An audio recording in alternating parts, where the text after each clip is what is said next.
Hello à tous, donc c'est ma petite vidéo du lundi matin.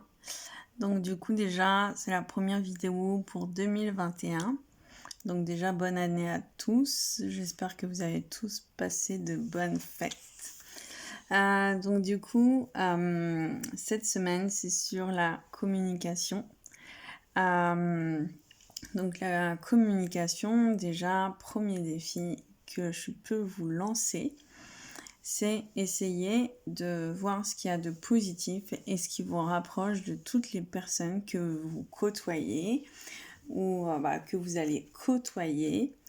D'essayer des personnes qui peuvent, à qui on pense qu'on est complètement différent.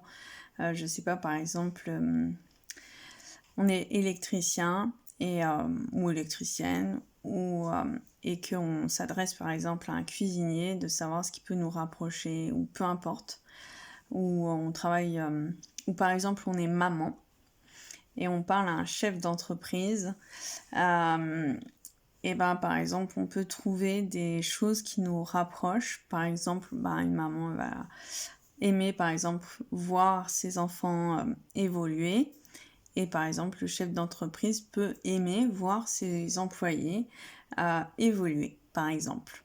Donc, essayez, même si ça nous semble improbable, discuter avec les personnes et trouver des points qui nous rapprochent et qui peuvent nous faire passer une bonne conversation. Et deuxième point, essayez de complimenter quelqu'un.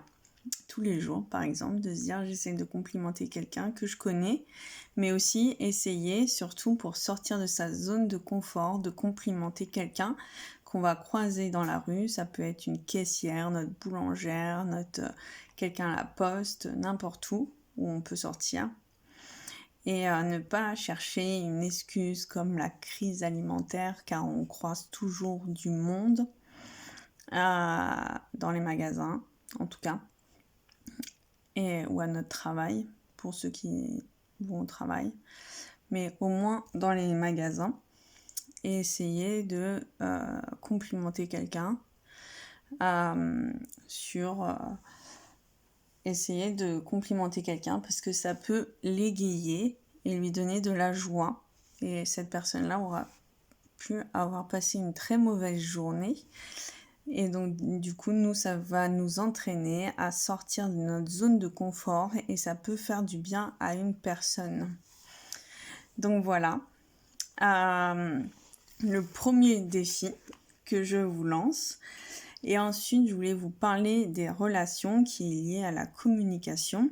Donc, on pense que dans toute relation, que ça soit en amour, avec nos enfants, avec nos parents, avec nos amis, avec nos collègues, avec notre chef, peu importe, on pense que dans les relations, souvent, soit on est vraiment en colère et c'est forcément de la faute de l'autre, mais en règle générale, c'est 50%, c'est 50 pour nous de responsabilité et 50% pour l'autre personne. Et du coup, on a dans toutes les relations 50% pour nous, 50% pour l'autre. Donc déjà l'importance, je voulais vous parler de l'importance de prendre notre responsabilité dans les relations qu'on a avec les personnes qui nous entourent, donc avec notre conjoint, avec nos parents, nos enfants, de prendre conscience qu'on a 50% de responsabilité dans cette relation. Donc si ça va pas, souvent c'est quand ça va pas qu'on a du mal des fois à les voir, déjà de prendre notre responsabilité. Et en plus de ça, prendre à 100%, se concentrer seulement sur nos 50% de responsabilité et non sur les 50% de l'autre personne, et de prendre notre responsabilité à 100%, voire à 200% sur les 50% dont nous sommes responsables. Donc vraiment être à 100%, voire 200% responsable de nos 50% de responsabilité. Déjà, premier point. Ensuite, essayez, quand on communique avec l'autre, d'utiliser le maximum, le je. Par exemple, je ressens cela, et d'éviter d'utiliser le tu pour éviter d'être dans l'accusation, des fois de l'autre à l'autre, et vraiment parce que des fois, en fait, on regarde avec nos yeux, mais chaque personne regarde avec ses yeux, donc l'autre personne, on ne sait pas comment elle voit les choses. Donc, parler au maximum avec « je ressens telle chose et telle chose de telle manière ». Ensuite, se concentrer sur le verbal, le paraverbal et un peu en quelque sorte le physique. Donc, c'est-à-dire, par exemple, sur quelle intonation on le dit. Donc déjà, le verbal, c'est qu'est-ce qu'on dit, concrètement, qu'est-ce qu'on dit.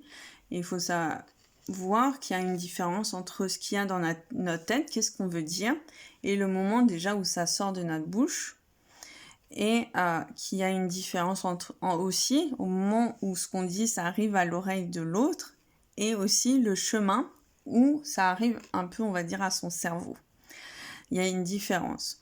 Donc déjà, se concentrer sur qu'est-ce qu'on dit, qui est le verbal. Le paraverbal, ça va être le ton, l'intonation, si on parle fort, si on parle doucement, si on parle vite, si on parle doucement, très lentement. Donc déjà, se concentrer là-dessus. Et le physique, c'est par exemple, est-ce qu'on regarde la personne dans les yeux à qui on s'adresse, ou est-ce qu'on lui tourne le dos? Est-ce qu'on on est de côté? Comment on se positionne? Surtout, si ça donne... la personne va se sentir... si on peut lui dire des mots d'amour, elle va se sentir... ça va plus lui toucher si on lui dit d'un ton gentil, doux, et qu'on s'adresse à elle, par exemple, plutôt que si on lui hurle dessus en lui disant... elle va entendre plus l'intonation que le message, ou que si on lui tourne le dos, elle va pas se sentir concernée par ce qu'on va lui dire. Donc voilà, c'est aussi important, ces 3 points-là, parce que le message ne va pas être entendu de la même manière, parce que des fois, si on s'énerve pour dire quelque chose de gentil, la personne, elle va plus entendre le fait qu'on est énervé sur le fait qu'on ait dit quelque chose de gentil. Ensuite, deuxième défi que je vais vous lancer, c'est essayer de toucher quelqu'un, de rentrer en contact avec quelqu'un physiquement, donc de le toucher, et de mettre le contexte. De mettre un contexte, parce que c'est pas seulement toucher pour toucher, mais d'essayer de rentrer en contact avec quelqu'un, donc qu'on connaît ou qu'on connaît pas forcément, peu importe. Donc voilà, d'essayer de mettre un contexte, par exemple, de mettre un contexte, par exemple de parler de quelque chose qu'on nous a montré par exemple sur les mains, et puis du coup de rentrer en contact en essayant de prendre la main de l'autre et de du coup lui toucher, voilà, d'essayer de trouver un contexte pour rentrer. Donc je vous invite à essayer de le faire au moins une fois. Et puis voilà, c'est déjà pas mal d'infos sur la communication pour essayer de s'améliorer des fois en communication, et en tout cas de prendre sa responsabilité à 200% sur nos 50%. Je pense que c'est ce qu'il y a de plus important sur cette vidéo. Voilà, je vous dis à très vite.